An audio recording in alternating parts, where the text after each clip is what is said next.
The Dead Sea Scrolls Discovery Showdown. Buried beneath the dirt in a cave in the Judean desert are artifacts just now found by Israeli archaeologists and researchers.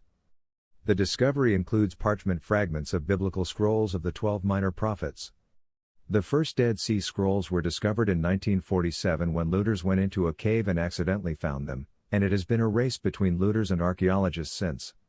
The first Dead Sea Scrolls discovery in nearly 6 decades was announced on March 16 by the Israel Antiquities Authority (IAA), marking a major victory for archaeologists and engaging the interest of looters. This newest discovery reflects the latest showdown between the two groups. Israel is a country where half of the land is considered an ancient historical site, and in broad daylight, so to speak, archaeologists and illegal excavators are engaged in a very public race to see who can get their hands on artifacts first. Through the most recent operation, the Israeli archaeologists and researchers were able to reach the artifacts buried in a cave in the Judean desert before they could be discovered and taken away by looters. Joe Uziel, head of the Dead Sea Scrolls unit at the IAA, told the media line. In addition, they found them in their original context, he said.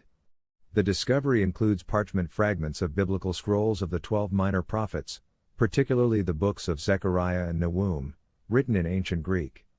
Also discovered in the cave, dubbed the Cave of Horrors because it was only reachable by rappelling down a sheer cliff, were a 6,000-year-old skeleton of a child and a large, complete basket dating back 10,500 years, likely the oldest in the world. The Judean desert, Uziel said, is a hotbed for relic theft because the climate preserves items in a way that would be impossible elsewhere. The Dead Sea Scrolls in particular highlight the competition between archaeologists and bandits.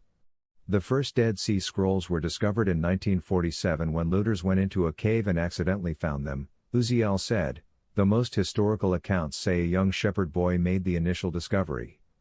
Then, afterwards, throughout the '40s and '50s, there was a sort of race between looters and the archaeologists to try to get to the caves first. A lot of the times, the looters got there first, he said. This problem increased during the last year, probably because many people were unemployed, so they started to look for antiquities in order to sell them. Professor Noam Mizrahi, senior lecturer in the Bible department at the Hebrew University of Jerusalem, disagrees with this characterization of illegal excavationists, particularly those who found the Dead Sea Scrolls. I'm not sure they would define themselves as bandits. That already reflects the point of view of the establishment, he said. The first Dead Sea Scrolls were found by Bedouin shepherds accidentally, and once people understood that it was a genuine discovery, shepherds and other people went to the Judean desert to see if there were more findings of this kind, which they did find, he said. Archaeologists say that it is crucial to get to the artifacts first in order to find them in as undisturbed a manner as possible. In the case of the most recent discovery, the artifacts were found in a cave that was excavated by archaeologists after unauthorized digging. Once the archaeological context is disturbed, then huge amounts of information is lost forever, Mizrahi said. In archaeological contexts, we always have hints in the story of the deposition, and the story of the deposition tells us a lot about the society and the culture of the time. This is really why there is a kind of a race, because archaeologists learn a lot from the context in which these scrolls and other items are resting, he added. Still, the new find was undisturbed enough to give archaeologists an idea of when the scrolls were left in the cave. Let's say we take the finds and do special analysis to date them, like radiocarbon dating, that would date the scroll, but it wouldn't tell us when it was deposited in the cave, and that's an important part of the story, Uziel said. We haven't dated using radiocarbon, but we know paleographically according to the types of letters that it dates to some 100 years earlier from the place that it was found, Uziel said. It was taken there by rebels who were escaping the Roman army and were hiding and basically waiting for the day that they could come back out. That tells us a lot about how important the scroll was to these people, because if you take a look at what people need or stress, they take with them what's very important, he said. Illegal excavations are such a problem in Israel that the IAA has an entire unit dedicated to stopping unauthorized digs. The issue predates the establishment of the State of Israel and is only getting worse, according to Dr. Eitan Klein, Deputy Director of the Antiquities Theft Prevention Unit at the IAA. Klein noted that the IAA inspectors, who are authorized to act under the law like police officers, find about 300 cases of looting each year in Israel. This problem increased during the last year, Probably because many people were unemployed, so they started to look for antiquities in order to sell them, he said.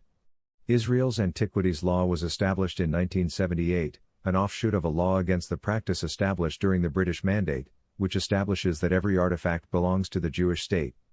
The law also prohibits the use of metal detectors, excavation on ancient sites and exports of any relics found on ancient sites without a permit. Ancient sites are established when an archaeologist from the IAA goes into an area and finds vestiges of a historical object or location for the first time, after which the coordinates are reported to the authority. Once confirmed as an antiquity, the coordinates of the site are published. In Israel, we have more than 35,000 ancient sites without the West Bank, and each year we find more, Klein said. Actually, half of the country, the State of Israel, is an ancient site. Once the archaeological context is disturbed, then huge amounts of information is lost forever. The punishment for illegal excavation is a fine and or up to 5 years in jail, but Klein says the courts usually issue a sentence of 1 year to 2 years. The deputy director says the battle against looting takes place on a variety of fronts. We are fighting it in many directions. We call it the Israeli Combined Method for Fighting Against Illicit Trafficking of Antiquities and Looting, Klein said. He says that actions need to be taken against the looters in the field to catch them during illegal excavation, against the middleman, the person who takes the artifact from the looter and bring it to the antiquities dealer, against the dealers. Most of the time it's illegal to trade in these kinds of antiquities. Another fight is the smuggling of antiquities, Klein added. You need to have people at the borders of the state and also internationally. We are looking also at auctions and private collections abroad to see if something that was stolen in Israel somehow succeeded in leaving the country. The deputy director takes the work of his unit in stride. If we are catching 60 groups of looters each year and we get our hands on hundreds of illegal antiquities each year, to me it seems we are doing a good job, but still there is much to do, he said. Today, according to Uziel, archaeologists are engaged in a different race with illegal excavators than they were when the Dead Sea Scrolls were first found. It's a different type of competition because right now we are trying to prevent looting completely, we are not trying to get to any specific find, A or B, Uziel said. Although along the way archaeologists do discover amazing things like the recent Dead Sea Scrolls discovery, the main idea is to create a presence in the Judean desert to prevent future looting, he said.